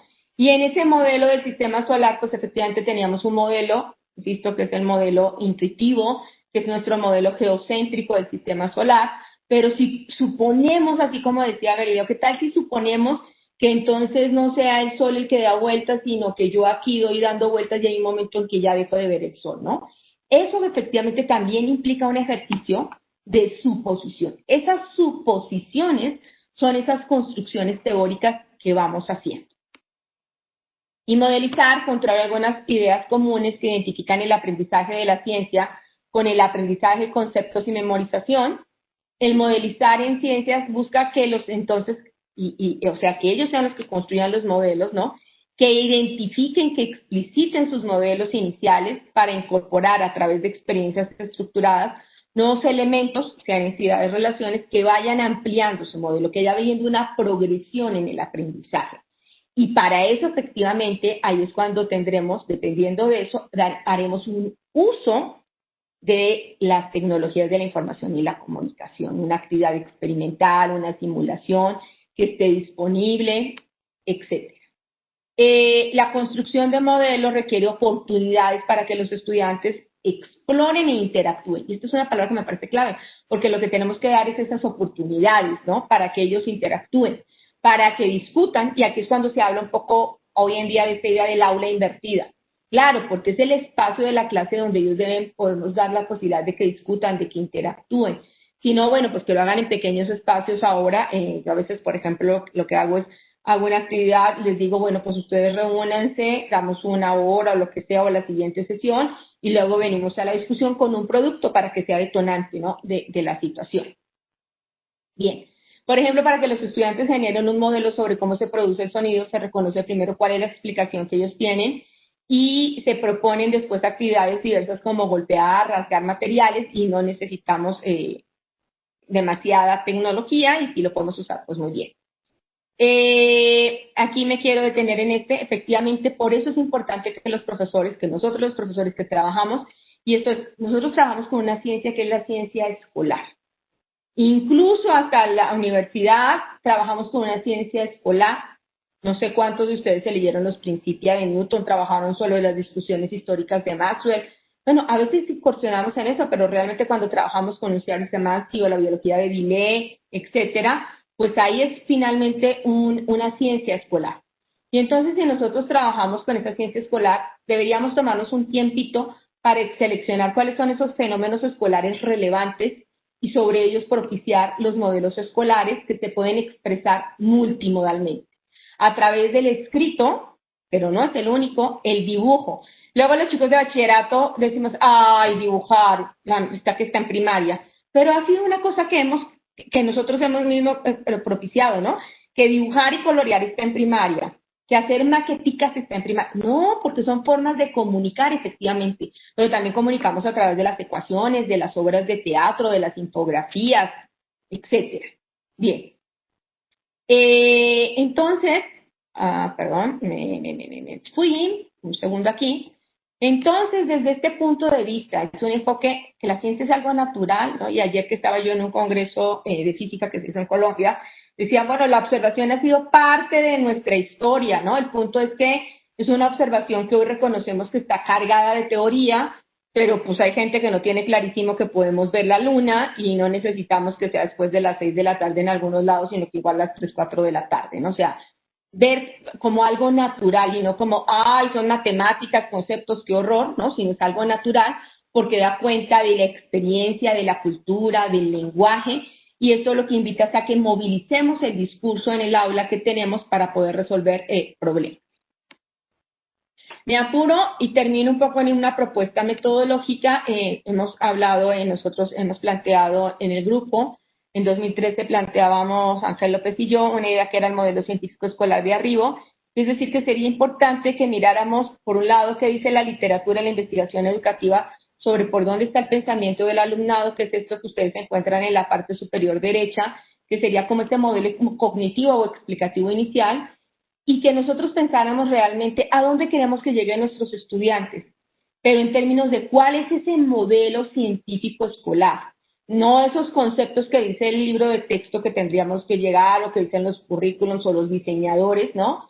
Pero eso implicará efectivamente pues que tenemos que tener un expertise y por eso nos formamos en las universidades, en el caso de los que, como en Argentina, los estudios terciarios o en México, en los normales, y tener también efectivamente una idea de, efectivamente los currículos no están pensados en términos de modelos. El único modelo que todos los currículos del mundo hablan es de el modelo, estaba pensando, el modelo de partículas, ¿no? O sea, es del único modelo que hablan, ¿no? Del modelo cinético molecular. Es del único modelo que hablan, pero a ver, allá hay otros modelos efectivamente. Y desde esto entonces termino rápidamente con un ejemplo. Bueno, ¿qué tal? Lo primero que tendríamos que pensar es qué fenómeno queremos que los chicos expliquen. Pues tal vez el fenómeno sobre el que queremos que construyan el modelo. Pensábamos con Lourdes, una alumna mía que hizo su tesis de maestría sobre esto, pues los terremotos. ¿Qué habría que hacer? Pues entonces primero identificar por dónde están las explicaciones de los niños sobre los terremotos. Ustedes saben que nosotros estamos en un punto donde hay muchas placas tectónicas y una zona sismológica muy interesante y muy importante, ¿no? Por eso nuestros grandes terremotos de 85 y de hace 3 años. Pero los niños piensan que tal vez esto es un castigo de Dios o que la tierra es un ser vivo y pues que está estornudando, que está enfermo. Y ese es el modelo. ¿Cómo pasamos de un modelo de este estilo mítico religioso de castigo y vamos transitando hacia un modelo que sería el modelo de tectónica de placas? Y ese modelo de tectónica de placas va a ser con un cierto nivel de complejidad si yo trabajo en primaria, con otros si lo trabajo en secundaria y con otros si lo trabajo en los 3 últimos años del bachillerato o de educación media superior. El tener esto claro me va a permitir tomar decisiones de cuáles son esas actividades, incluso ver un terremoto, invitarlos a que bajen, vean en YouTube, que busquen algunas imágenes sobre los terremotos, ¿no? O sea, qué detonante, y pensar en cuáles serían esas actividades que sean posibles para que efectivamente yo pueda plantear las prácticas de aula, pensar la práctica docente un poco en ese sentido. Un modelo explicativo inicial de los niños, aquí hay dos, el uno es de el aristotélico, otro es el místico religioso. hay ciertas entidades, tierra, roca o tierra y Dios, una relación que es de castigo y una condición pues cuando está enojado, ¿no? O la condición de que se parten las rocas y entonces por lo tanto la tierra, la roca y el calor se van acomodando. Lo puedo representar de otra manera, en la medida en que yo, profesor, tenga claridad de que puedo decir estas son las ideas claves del modelo, estas son las entidades, esto es lo que yo tengo clarísimo, o lo puedo representar, son múltiples representaciones y nosotros somos los primeros que tenemos que tener diferentes representaciones y entonces podremos tomar decisiones frente al aprendizaje y al uso de las tecnologías en este caso. Me lo paso rápidamente, es el modelo que trabajamos, que vimos, ¿no? Para la educación básica tectónica de placas. Pues entonces primero habrá que los dos elementos o las dos entidades, la gran entidad de la Tierra, está la litosfera y la astenosfera, relación de flotación, de rompimiento, y pensar que hay una condición pues que tiene que ver con una acumulación de energía. Este es un esquema donde yo representamos de otra manera con Lourdes esto mismo. Pues los niños reconocen que la Tierra sí, pero entonces para irlos llevando, ¿qué tipo de estas entidades y qué cosas podemos hacer? Hacer una actividad con el huevo, a ver un video, ¿no? O sea, habrán diferentes actividades que ahí vamos incorporando, pero depende de nuestra visión de ciencia y de lo que significa que aprendan las ciencias los chicos, entonces vamos a desarrollar nuestras prácticas. Y, por ejemplo, aquí está en la parte superior izquierda, este fue un video, ustedes ahorita no lo van a mostrar, pero hay un video que ellos mismos tuvieron, luego lo regresaron, el dibujar, el hacer la maqueta, esto lo trabajamos en la primaria, pero también hemos trabajado en la secundaria. Quiero terminar, perdón, si me pasé de tiempo me van a regañar, una reflexión sobre la práctica docente. Es indispensable que los profesores que trabajan, o sea, nosotros que trabajamos con la ciencia escolar, nos tomemos un pequeño tiempo para seleccionar esos fenómenos escolares relevantes. Eso que es relevante para el niño, ¿no? Que implique la construcción de modelos escolares. Insisto, y cuando yo digo de niño, siempre hablo de, en términos escolares, de los 3 a los, ¿qué les gusta? 25 años, 30 años, ¿no? Para que podamos, a través del arte, la literatura y las TIC, hacer todo un trabajo en términos del espectro conceptual. Y bueno, pues aquí hay unos referentes y termino dándoles las gracias. Creo que eso era un poco lo que quería yo compartir y ya no sé cómo salir de acá. Muchas gracias, doctora. Ha sido verdaderamente un honor y muy gratificante escuchar su conferencia. Gracias. Pues hay grandes retos en la educación y como educadores de las ciencias naturales, pues hay muchos retos aquí. Tenemos algunas preguntas, doctora, así que voy a pasar a hacérselas. Vamos a ver, un momentito. Ok. Hay una pregunta que está relacionada con las escuelas normales. Antes quiero comentarle que nosotros fuimos formados, la mayoría, bueno, no sé si la mayoría, por lo menos en mi generación, fuimos formados en escuelas normales como maestros de educación primaria, ¿verdad? O sea que con 18 años ya íbamos a laborar, a enseñar a los niños de primero al sexto grado. Hace algunos años las escuelas normales cerraron y la formación de docentes quedó exclusivamente para nuestra universidad. O sea que formamos docentes de todos los niveles, desde el preescolar hasta la educación media. La pregunta dice, ¿existen las escuelas normales en México? Y si existen, ¿a qué niveles de educación pueden enseñar? Entonces, ¿respondo de una vez, Hilda? Sí, de una vez, doctora. Ok. A ver, la experiencia y cómo está organizado aquí. Por el artículo 3º constitucional se dice que la formación de, bueno, está con el artículo 3º constitucional, la formación de profesores, teóricamente, está en las escuelas normales. Hay 3 tipos de escuelas normales. Está la normal de educadoras, digamos que son aquellos que se preparan para trabajar con los niños, que ahora nosotros tenemos 3 años de educación, digamos que, pues no es preescolar, ¿no? Digamos, educación infantil. Eso sería lo luego viene la normal para la educación primaria, que generalmente son las beneficiarias normales. En algunos estados, por ejemplo en Guanajuato, ellas tienen junto la normal donde se forman las maestras de educación inicial bueno, las maestras, porque la mayoría son chicas, y los maestros de educación primaria. Pero entonces digamos que hay dos segundo nivel. Y el tercer nivel son las normales superiores, donde en las normales superiores se forman quienes van a ser profesores de educación secundaria. Esto es como lo que hay en este momento. Históricamente lo que pasó fue que efectivamente, cuando digo históricamente estoy hablando de antes del 90 pero en el 96 aproximadamente, 93. Antes la educación normal se terminaba el bachillerato y eran profesores normalistas, pero no era educación superior. Entonces luego se hace una reforma y se considera que para entrar a las normales hay que terminar toda la educación básica y media superior, es decir, el bachillerato, y se puede ingresar a las normales. Entonces esto a partir de 94 se cambia y se plantea las normales como instituciones de educación superior.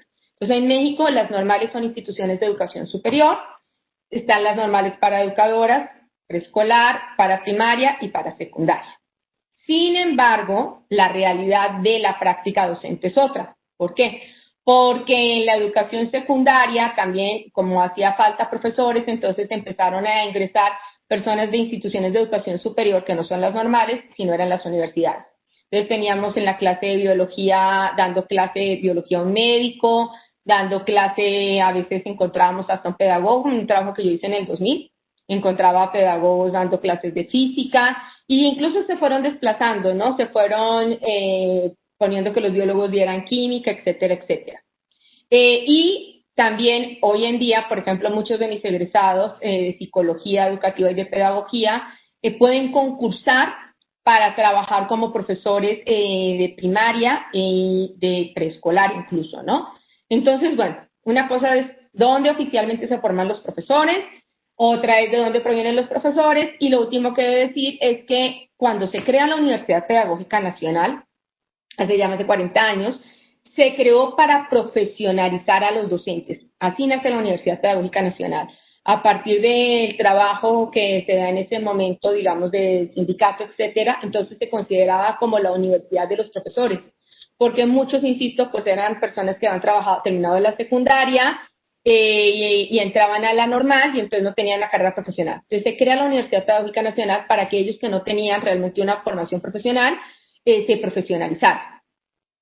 Y empezó así la Universidad Pedagógica Nacional. Tenemos unidades en 32 estados de la República, y entonces ellos eran profesores en ejercicio, pero iban a la Universidad Pedagógica Nacional a tener esta formación profesionalizante. Ya hace varios años, digamos que este modelo se agotó, aunque todavía en algunas unidades de la República, pues este es el perfil, que es gente que está trabajando, que es contratada, pero pues necesita una profesionalización. Y, por ejemplo, en la Universidad Pedagógica Nacional, aquí en la unidad de Ajusco, realmente nuestras carreras son psicología educativa, sociología, pedagogía, educación indígena, administración educativa, son las carreras de formación de educación superior, y ya luego si maestría y doctorado, pues ya tenemos la formación.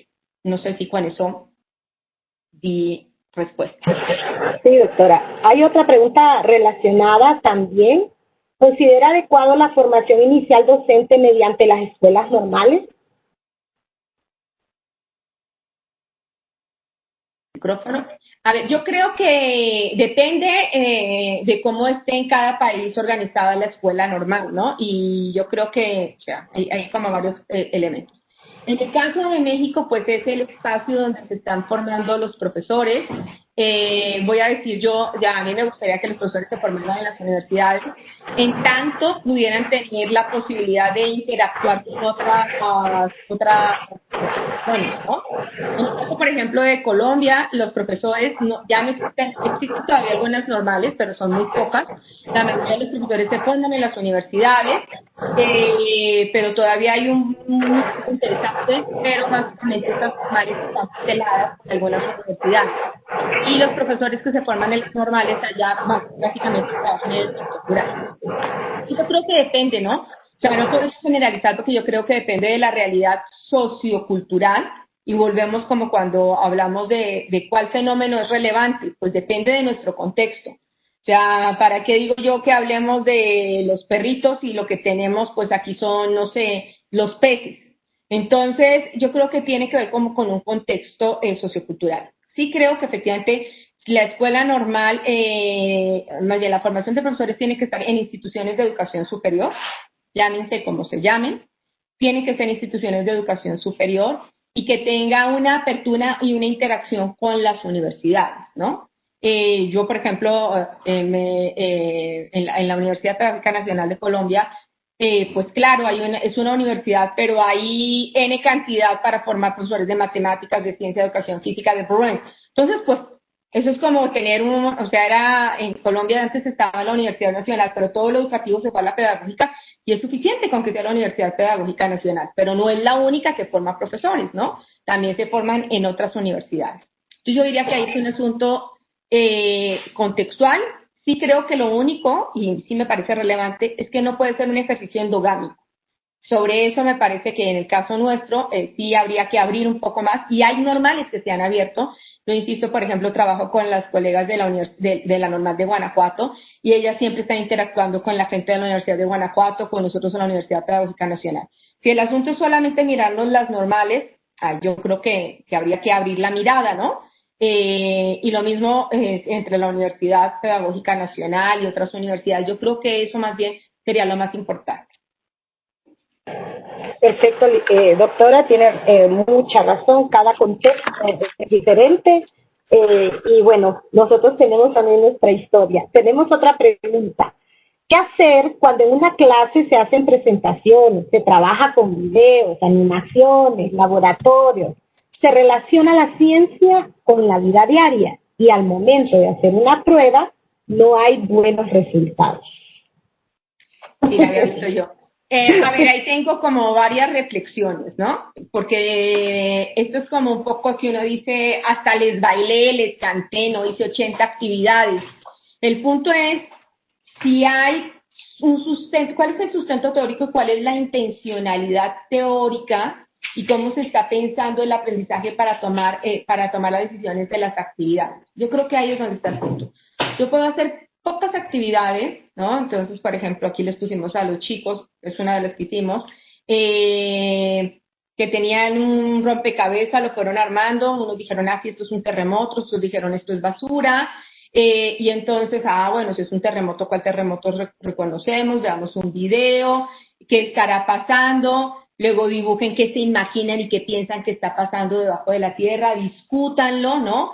Pero ya había una intencionalidad de que cada actividad iba hacia una entidad conceptual, con una propiedad o unas relaciones, íbamos monitoreando, porque también me genera conflicto la palabra de la evaluación, no, porque yo creo que esto es un proceso, y entonces yo tengo que ir monitoreando y es un poco como ir haciendo cortes, ¿no? O sea, la modelización y el trabajo, que es la propuesta un poco, esto es un proceso, pero claro, eso es como cuando yo tengo un río y entonces el agua corre, para el momento que saco una fotografía, o el video y la fotografía, ¿no? El video es un continuo, pero hay un momento que yo tengo que sacar una fotografía para ir haciendo los ajustes. Me parece que va un poco por ahí, porque si no es yo hice, pero además quiero saber, bueno, ¿cómo evalué? Hice una prueba y entonces yo preparé, porque luego hay gente que se vuelve experta en preparar a los niños para las pruebas, ¿no? Con esto de que hay algunas instituciones que reciben recursos de acuerdo a cómo los niños hagan en las pruebas, pues hay instituciones que se vuelven en expertos en que los niños respondan pruebas, pero volvemos al asunto, ¿qué significa aprender, no? Aprender, entonces, si aprender significa que yo puedo explicar, comprender un fenómeno, tengo elementos para decir, cómo está funcionando, o esto no lo sé, no me faltan cosas, pues será un asunto del proceso de la evaluación. Si no, podemos hacer muchísimas cosas, que eso es como, luego uno se siente, voy a decir, decepcionado, ¿no? Hay un texto que a mí me gusta muchísimo, yo lo llamo siempre mi favor, es un texto que es de dos autores, Smith y Anderson, está en un libro que compiló Portland sobre constructivismo en la escuela, y entonces es una maestra de ciencias que hace, ustedes no saben todo lo que hace la maestra para trabajar con los niños en quinta primaria fotosíntesis, pero está súper decepcionada. ¿Cuál es el punto? Que su mirada de la ciencia es una mirada empirista y ella cree que los niños solitos, porque observen unas plantas en la oscuridad, van a descubrir que las plantas producen su propio alimento. Y no lo va a conseguir nunca. Y hace una cantidad de actividades maravillosas, pero vuelvo a decir, ¿con qué intencionalidad? ¿No? Entonces yo ahí lo pondría como en ese contexto, ¿no? Y ahí lo dejo. Doctor. Muchas gracias por su conferencia, de agradecimiento también. Igual nosotros nos sentimos pues sumamente agradecidos por su participación. Así que, pues al no haber más preguntas, creo que terminamos con esta parte aquí, agradeciéndole de nuevo por haber aceptado esta invitación y esperamos que no sea la última, ¿verdad? O sea, consideramos que seguramente van a haber otras oportunidades y como no pudo venir, y como regalo de un egresado para todos los participantes y para nuestros invitados, en este caso usted, para que conozca un poquito de Honduras, vamos a proyectar, y antes de eso quiero invitarlos a que continuemos conectados también para que nosotros vamos a tener unas palabras de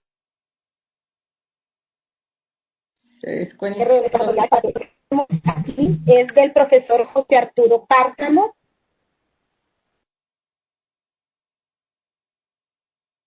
El profesor José Arturo Cárcamo de Ciencias Naturales y el profesor José Arturo también es egresado de la maestría de enseñanza de las ciencias naturales.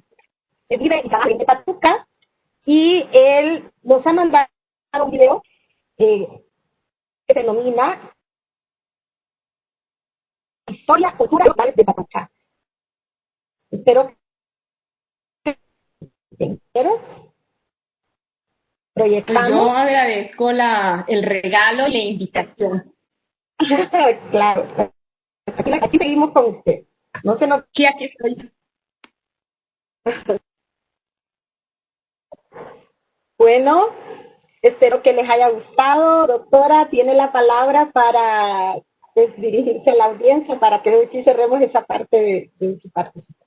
No, pues, bueno, primero que todo quiero agradecer el regalo tan hermoso de Patuca. Yo hace ya algún tiempo que habíamos tratado de establecer algún contacto con la gente de Ciencias Naturales, con Zoila, y me emocionaría conocer Honduras ahora con mayor razón, ¿no? La gente, bueno, yo veo que hay 200 y tanto de conectados hoy viernes. La verdad, esto es una muestra súper interesante del compromiso de todos ustedes, egresados, profesores, autoridades. Entonces, bueno, solamente agradecer el espacio. Si tienen alguna cuestión que quisieran comunicarse conmigo, pues adelante, está el correo electrónico. Espero no haber sido muy cansado con lo que quería compartir, ¿no? Hay muchos trabajos. Siempre creo que es un elemento importante para mí dar los referentes teóricos y pues nada, agradecerles y espero poder compartir con ustedes otros espacios presenciales en Honduras, en México o virtuales. Muchas gracias. Y hermoso video. Muchas gracias. Definitivamente, pues, particularmente conozco a Arturo, sé que es un excelente docente, como muchos de los que están aquí o como casi todos los que están. Quiero agradecerle también por haber aceptado esta invitación para producir ese video de su región. Y bueno, vamos a pasar entonces a un pequeño protocolo que tenemos preparado para el cierre de nuestro segundo Congreso de Egresados en Ciencias Naturales. Ha sido verdaderamente un honor contar con cada uno de los panelistas, de los ponentes, de los participantes. Tenemos un agradecimiento especial porque han estado permanentes estos 2 días con nosotros. Sabemos que estamos en una situación difícil, pero nos emociona que de esta situación difícil sacamos fortalezas porque nos hemos reunido. Y nos hemos reunido para hablar, pensar, reflexionar sobre nuestra labor docente.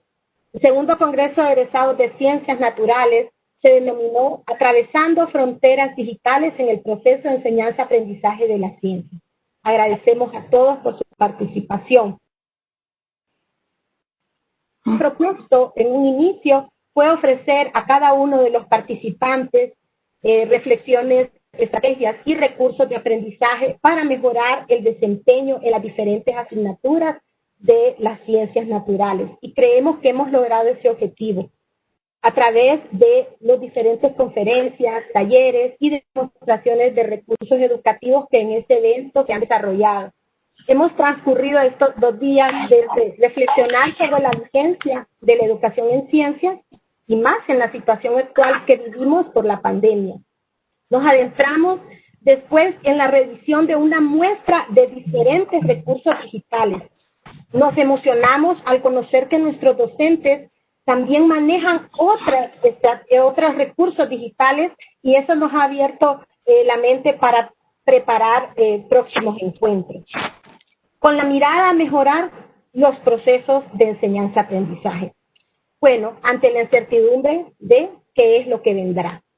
Quedamos con la sensación que debemos seguir conociendo más. Agradecemos especialmente entonces a la doctora Diana Patricia Rodríguez Pineda, que nos brindó la conferencia de cierre de la Universidad Pedagógica Nacional de México. Agradecemos en la distancia a la doctora Yolanda Ladino Espina, que nos brindó la conferencia inaugural desde la Universidad Pedagógica Nacional de Colombia.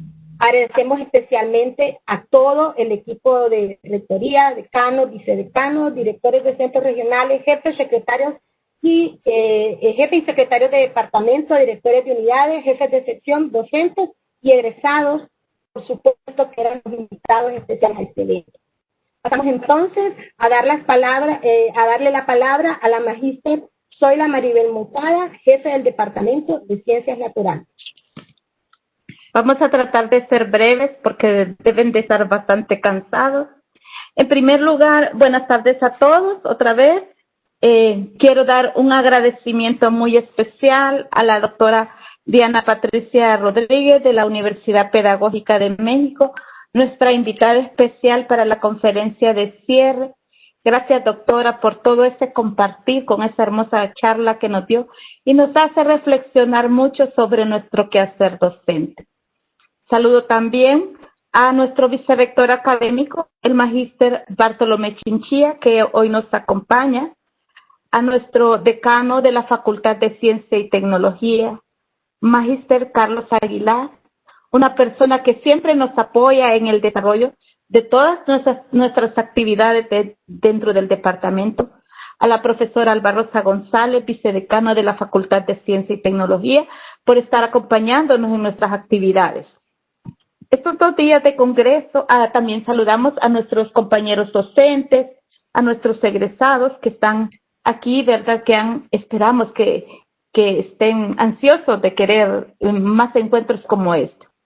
Estos 2 días de congreso, de egresados de Ciencias Naturales, les hemos compartido, como dijo nuestra compañera Dinora, recursos que sin duda alguna serán de mucha ayuda, ¿verdad?, para los profesores.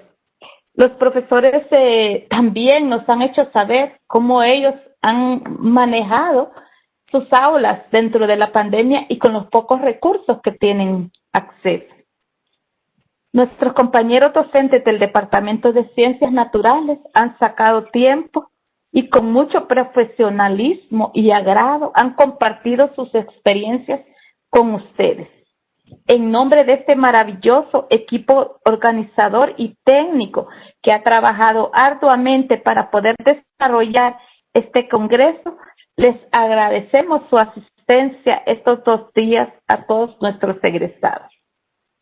Hemos leído muchos comentarios positivos de su parte y sin duda alguna ver ese entusiasmo nos motiva a seguir adelante con nuestro plan de seguimiento a egresados para seguir colaborando con ustedes en el desarrollo de conferencias, talleres, webinars, conversatorios y toda actividad que sea valiosa tanto para ustedes como para nosotros. Nuestro agradecimiento muy especial a nuestros conferencistas, talleristas y presentadores de recursos, especialmente la doctora Diana Patricia Rodríguez y la doctora Yolanda Ladino, por sacar tiempo de sus ocupadas agendas para compartir sus conocimientos y reflexionar con nosotros acerca de la enseñanza de la ciencia. Han habido comentarios muy positivos sobre estas conferencias.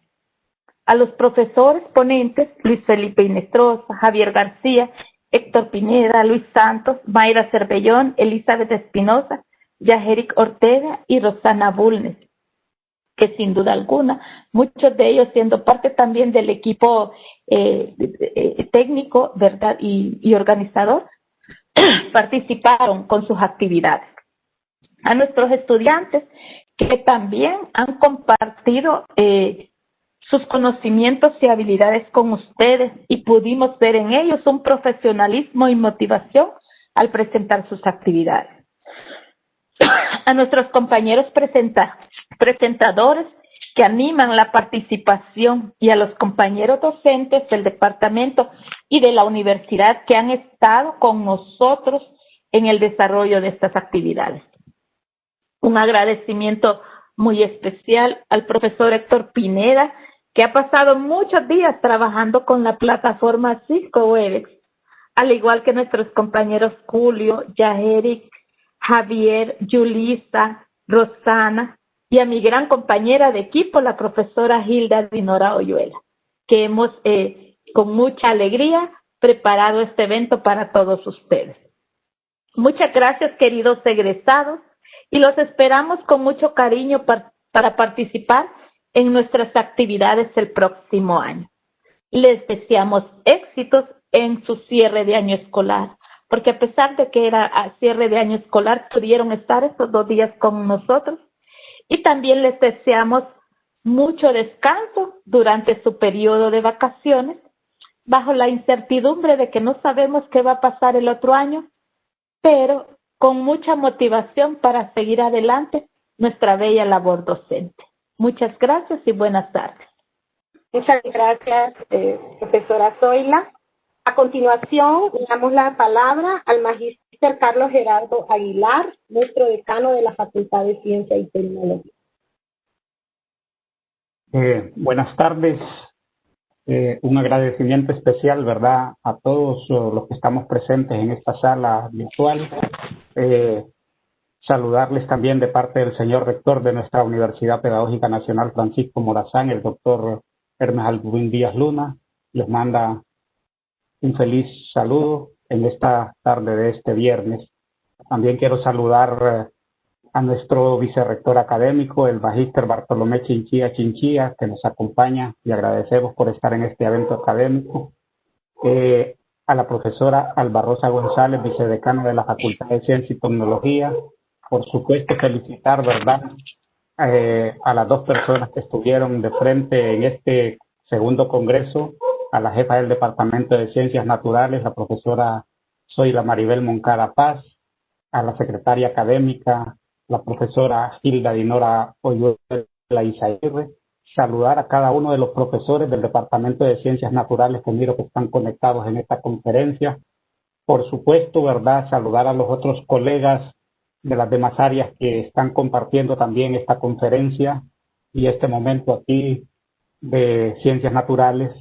Y por supuesto, ¿verdad?, saludar efusivamente a nuestros egresados del Departamento de Ciencias Naturales y en especial, ¿verdad?, agradecer y saludar a la doctora Diana Patricia Rodríguez de la Universidad Pedagógica Nacional de México, que nos hizo reflexionar, creo, a muchos.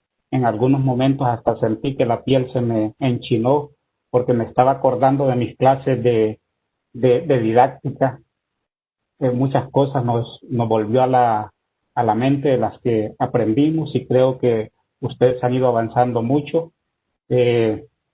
Hace 3 semanas estuvimos en el primer congreso de la Facultad de Ciencia y Tecnología. Hoy estamos cerrando un nuevo congreso del Departamento de Ciencias Naturales. Yo sentí que 2 días creo que fueron poquitos, los sentí bien cortitos porque ayer inauguramos, hoy clausuramos.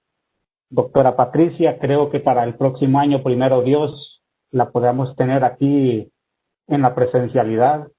Y bueno, con lo del video que usted mencionó, que ahora está más interesada en conocer Honduras, creo que sería bienvenida a Honduras y por supuesto a nuestra universidad, que le daría ese prestigio de que nos acompañe de manera presencial, ¿verdad? Entonces el próximo año, primero Dios, que tenemos estos congresos de ciencia y tecnología o de los departamentos, poder compartir con ustedes, ¿verdad? Con nosotros, perdón. Y bueno, Otra cosa de las que quería mencionar es una de las líneas de trabajo dentro de la gestión que estamos llevando bajo el respaldo del señor rector, el doctor Hermes Alduín Díaz Luna, es la formación permanente de los docentes. Y por eso creo que están aquí ustedes, profesores de ciencias naturales egresados. Queremos trabajar fuerte en esa línea de la formación permanente. Creo que eso nos va a fortalecer más como país, fortalecer a nuestros profesores. A veces clausurar un evento uno no quiere terminar de manera rápida, ¿verdad? Pero así es, hay que iniciar, hay que terminar. Ayer en el discurso inaugural mencionaba alguna frase de Charles Darwin, donde mencionaba de que sobrevivirán los que se adapten mejor a los cambios. Y creo que nos estamos adaptando bastante bien a estos cambios debido a esta pandemia. Y hoy quiero cerrar no con una frase de un científico o de una persona, sino que con una noticia muy buena para Honduras, para la Facultad de Ciencia y Tecnología, y en especial, yo sé que no es el departamento, pero es parte de nuestra universidad y parte de la Facultad de Ciencia y Tecnología. Es una noticia muy buena del Departamento de Ciencias Matemáticas. Hoy, casualmente, un chico hondureño, adolescente, ganó una medalla de oro en las Olimpiadas Centroamericanas y del Caribe. Entonces creo que esa es una muy buena noticia para Honduras, para la educación de Honduras, para ustedes profesores que están formando estos jóvenes. El Departamento de Matemáticas ha liderado este proceso de Olimpiadas de Matemáticas desde hace muchos años. En esta ocasión participaron 4 jóvenes hondureños de varios departamentos de Honduras, que los lideraron los profesores Davis Alvarado y Darwin Gutiérrez, y en este caso los 4 jóvenes fueron galardonados. Uno de ellos con medalla de oro, que es Exar Guerrero, y las otras 3 personas que participaron fueron menciones de honor. Yo recuerdo que en el 2002, con mi maestro, con mi mentor, que es profesor de Ciencias Naturales, el profesor Maximino Guerrero Suazo, participamos en una Olimpiada Iberoamericana de Física con 4 alumnos. Y creo que es la única vez que Honduras ha participado en el área de las ciencias naturales en una Olimpiada. Entonces yo incito a ustedes, profesores egresados, profesores del departamento, que busquemos estas oportunidades de vida, porque eso hacen grandes a los países, a la academia. Entonces, particularmente, ¿verdad?, para clausurar este evento, agradecer a cada uno de los egresados por participar en este evento académico, agradecer a los profesores de ciencias naturales y a las autoridades por preparar este magnífico segundo congreso con muchos detalles muy buenos que nos van a ayudar para nuestra vida profesional. Con estas palabras doy por clausurado este gran evento académico y seguiremos trabajando para ustedes, profesores egresados de nuestra universidad. Y gracias a todos, que Dios los cuide, que Dios los bendiga. Muy buenas tardes. Gracias, señor decano. A continuación concedemos la palabra al vicerrector académico, el magíster Bartolomé Chinchilla. Muchas gracias, muy buenas tardes. Qué buena noticia la que nos ha dado el señor decano. Muchas gracias, esto es un orgullo para Honduras, para nuestra universidad. Distinguidas autoridades de la Universidad Pedagógica Nacional Francisco Morazán, vicerrectores, decanos, vicedecanos, jefes y secretarios de departamento y demás autoridades que nos acompañan, estimada magíster Zoila Maribel Moncada Paz, jefe del Departamento de Ciencias Naturales, distinguida magíster Gilda Dinora Oyuela Izaguirre, secretaria académica del Departamento de Ciencias Naturales, respetable doctora Diana Patricia Rodríguez Pineda. Es un honor contar con su presencia. Realmente hemos hecho un cierre de lujo. Muchas gracias por haber destinado un espacio de su tiempo y poder compartir con nosotros. Distinguidos docentes y estudiantes, queridos profesores, egresados de la carrera de Ciencias Naturales, que con su presencia enaltecen este importante evento académico, el cual se ha preparado especialmente para ustedes, público que nos acompañan. Es para mí un honor saludarles. Hemos tenido 2 días intensos, altamente productivos, en el que se han desarrollado una serie de conferencias, de talleres, demostraciones de alto nivel. Por primera vez, nuestro Departamento de Ciencias Naturales ha desarrollado un evento de tal naturaleza en el marco de la virtualidad. Este es un acontecimiento histórico. Por lo que quiero felicitar a las autoridades del Departamento de Ciencias Naturales, a los conferencistas, a los facilitadores y a todos los docentes y estudiantes y especialmente al comité organizador que hizo posible que este congreso se desarrollara de forma exitosa. A todos muchas gracias por su esfuerzo, por su compromiso. Asimismo, agradecer a nuestros egresados por haber participado de este magno evento académico. Los motivo a que prosigan con sus logros personales, en su consolidación profesional y, por supuesto, en el fortalecimiento de sus valores individuales. Reitero mis felicitaciones, mi admiración, mi aprecio, mi cariño. Un abrazo para todos y muchas felicidades.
Muchas gracias, señor director. Es un honor para todos. Entonces, ahora vamos a hacer, como en todo evento, cuando lo hacíamos presencial, pero ahora vamos a hacerlo de forma virtual, es una foto del recuerdo. Así que hoy sí vamos a habilitarles a todos la cámara, todos los que puedan, ahí su cámara, para verlos y saludarlos en la distancia como una forma de agradecimiento, un abrazo virtual también. Y nos tomaremos unas fotos del recuerdo para finalizar este evento. Muchas gracias a todos. Abran sus cámaras.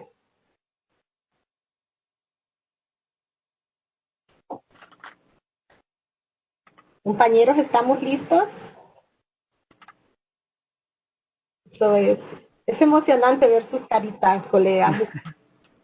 Es una situación que nos llena de emoción y agradecimiento por haber compartido con nosotros. Sonrían para la foto. Gracias, doctor. Seguimos pasando. Eso es, los que puedan tener su cámara, muchas gracias.